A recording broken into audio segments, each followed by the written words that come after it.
সময় বদলায়, বদলায় মানুষ, বদলায় সম্পর্কের রং। কিছু ভালোবাসা রয়ে যায় চিরন্তন।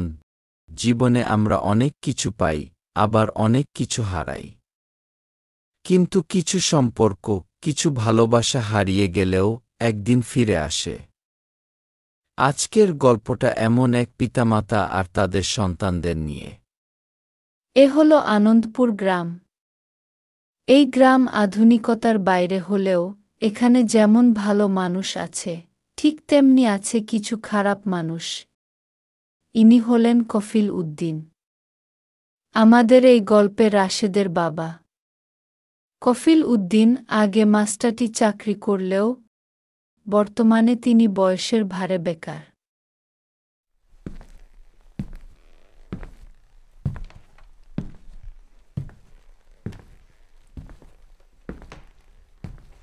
এই রাশেদ, একটু বিরতি দে বাপ। তোর জন্য তোর মা খিচুড়ি আর আলু ভর্তা করেছে। সকাল থেকে এখন পর্যন্ত কিছু মুখে নেস নাই। এবার বাড়ি চল বাপ।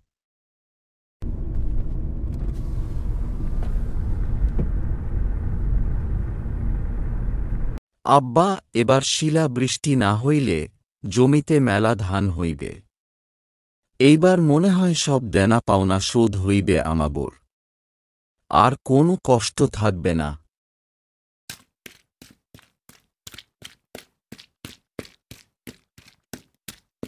এইভাবে লুকিয়ে লুকিয়ে আর কতদিন দেখা করবি বলতো? কেউ দেখলে সর্বনাশ হয়ে যাবে। আমার বাড়িতে কয়দিন পরে পরে ঘটক আসে মোর বিয়ের জন্যে আলাপ নিয়ে। এইসব শুনতে আর ভালো লাগে না রাশেদ। তুই রাজি থাকলে মুই আব্বা মার কাছে হামার বিয়ের কথা কইম, তুই কি বলিস? সেটা না হয় বুঝলুম, কিন্তু তুই তো কোনো চাকরি করিস না। মোর আব্বা মা তোর সাথে মোক বিয়ে দিবেন নয়, তার কি করবু? তুই যদি একটা সরকারি চাকরি পালু হয়, তাও একটা কথা ছিল। শুধু ভালোবাসা দিয়ে তো জীবন চলে না রাশেদ, তুই কিছু একটা কর।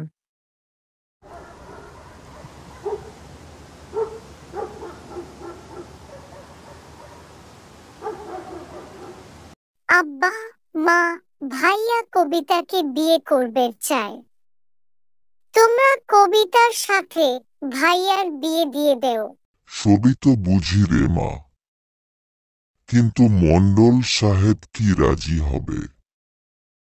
আমার এই অভাবের সংসারে তার মেয়েকে দিতে? আব্বা একবার চেষ্টা করে দেখেন। কবিতাও ভাইয়াকে ভালোবাসে, দিতেও তো পারে।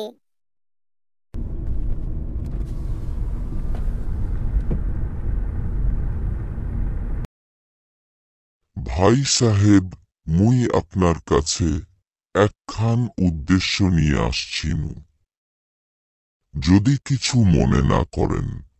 আমি জানি আপনি কি উদ্দেশ্য নিয়ে আসছেন। আপনি আসার আগে কবিতা আমাকে সব বলেছে। কবিতা আর রাশেদের বিয়েতে মোর কোনো আপত্তি নাই। তবে মোর কথা একটাই, মেয়ের বিয়েতে কানাকড়িও দিতে পারব না ভাই। রাশেদের সাথে কবিতার বিয়ে হয়। বিয়ের পরে প্রথম কয়েক মাস যেন স্বর্গ, কিন্তু সময়ের স্রোত মানুষকে অনেক কিছু শেখায়। এই অভাবের সংসারে এইভাবে কত দিন কাটাবো? লতা দিনে দিনে বড় হইতাছে, ওর তো বিয়ে দেওয়া লাগবে। আর এখন যে দিনকাল পড়েছে, তাতে টাকা ছাড়া মানুষ কিছু বুঝতে চায় না। চলো আমরা ঢাকা যাই। মোর মামা গার্মেন্টসের সুপারভাইজার।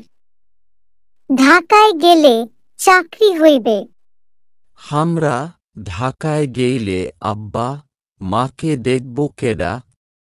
আমাগোরে ছাড়া তারা বাড়িতে থাকবে কেমনে? এখন তো লতা আছেই।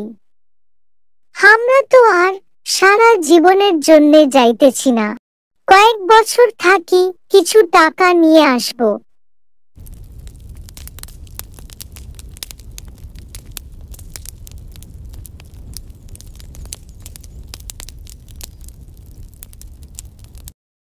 প্রিয় বাবা, আসসালামু আলাইকুম। আশা করি ভালো আছেন। মা ও লতা ভালো আছে নিশ্চয়ই।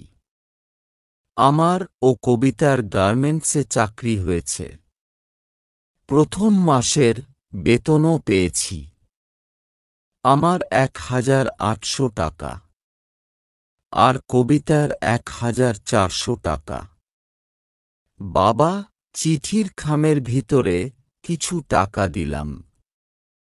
আপনার জন্য লুঙ্গি, মায়ের জন্য কাপড় আর লতার জন্য জামা কিনে নিয়েন। আর বাকি টাকা দিয়ে বাজার করে ঠিক মতো খাবেন। এবার লতার জন্য ছেলে দেখেন বাবা। চাকরিটা আমার হয়ে গেছে। আপনার ছেলে রাশেদ। তোমাদের সবাইকে আজকে ডাকার কারণ কি জানো? সময় মতো কাজ করলে বিদেশে যাওয়ার সুযোগ আছে। মালয়েশিয়ায় আমাদের কোম্পানির শাখা আছে, সেখানে অনেক লোক লাগবে। তোমরা সবাই ঠিক মতো কাজ করো, তাহলে মালয়েশিয়ায় যেতে পারবে। কতগুলো মাস হয়ে গেছে আমরা 2 জন ঢাকা এসেছি। প্রতি মাসে বেতন পাওয়ার সাথে সাথেই বাড়িতে টাকা পাঠাচ্ছ। তবু না হচ্ছে তোমার বোনের বিয়ে, আর না হচ্ছে তোমার বাবার ঋণ পরিশোধ। তুমি নিজের জন্য কি করেছো রাশেদ? আমাদেরও তো সংসার আছে। তুমি কি বলছো কবিতা? তোমার মাথা ঠিক আছে তো? আমি যা বলছি ঠিকই বলছি, আর আমার মাথাও ঠিক আছে। আমিও চাকরি করি, কিন্তু আমার বাবা মাকে তো তুমি কোনো টাকা পয়সা দেও না। তাহলে তোমার বাবা মাকে কেন প্রতি মাসে টাকা দেওয়া লাগবে বলো? তুমি কি বলতে চাচ্ছ যে আমার বাবা মাকে টাকা পয়সা দেব না? আমি কি একবারও বলেছি যে টাকা দিও না? টাকা দেও, কিন্তু সেটা সামান্য পরিমাণে, আর বাকি টাকা আমাদের কাছে রাখো। এইভাবে আর কতদিন পরে থাকবো আমরা ঢাকা শহরে? কয়েক মাস পরে অফিস থেকে রাশেদ যায় মালয়েশিয়ার গার্মেন্টস কোম্পানিতে। রোজগার ভালো, কিন্তু দূরত্ব বাড়তে থাকে মা বাবা আর ছেলের মাঝে। ততদিনে দেশে মোবাইল চলে এসেছে। লতার বিয়ে হয়ে শ্বশুর বাড়িতে চলে গেছে। বাড়িতে এখন শুধু বৃদ্ধ বাবা মা আর কবিতা। এখন আর আগের মতো চিঠি লিখতে হয় না। যখন মন চায় কথা বলা যায় নিজের প্রিয়জনের সাথে। বাবা, টাকা পাঠাইছি, যা যা লাগে সব কিনে নিয়েন। ঔষধ কিনতে ভুলবেন না কিন্তু বাবা। তা না হয় বুঝলাম, কিন্তু তোর মায়ের শরীর ভালো না রে বাপ। বয়স অনেক হয়েছে। তুই আর কতদিন বিদেশে থাকবি বাপ? এখন তো বাড়িতে ফিরে আয়। আসবো বাবা, আসবো। আর কয়েকটা মাস গেলেই আমি চলে আসব। তোমার মাথা ঠিক আছে তো রাশেদ? আমার মামা তোমাকে মালয়েশিয়া পাঠাই দিল, আর তুমি কি করছো? প্রতি মাসে সব টাকা বাবার কাছে পাঠাতেছ। নিজের জন্য কি কোনো চিন্তা হয় না তোমার? তুমি যদি এমন করতে থাকো তাহলে আমি আমার বাবার বাড়িতে চলে যাব। তোমাকে ভালোবেসে বিয়ে করলাম, এতগুলা বছর পার করলাম তোমার সাথে। আজ তুমি আমাকে ছেড়ে যাবে বলছো?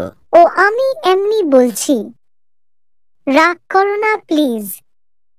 আমার আব্বু বলছিল তুমি যদি বাড়িতে সামান্য কিছু টাকা দেও আর বাকি টাকা আব্বুর কাছে পাঠাও, তাহলে অল্প কিছু দিনের মধ্যে আমাদের বাড়ি, গাড়ি সবকিছু আব্বু করে দিবে। কথাটা তুমি খারাপ বলো নাই। ঠিক আছে তাহলে, তাই হবে।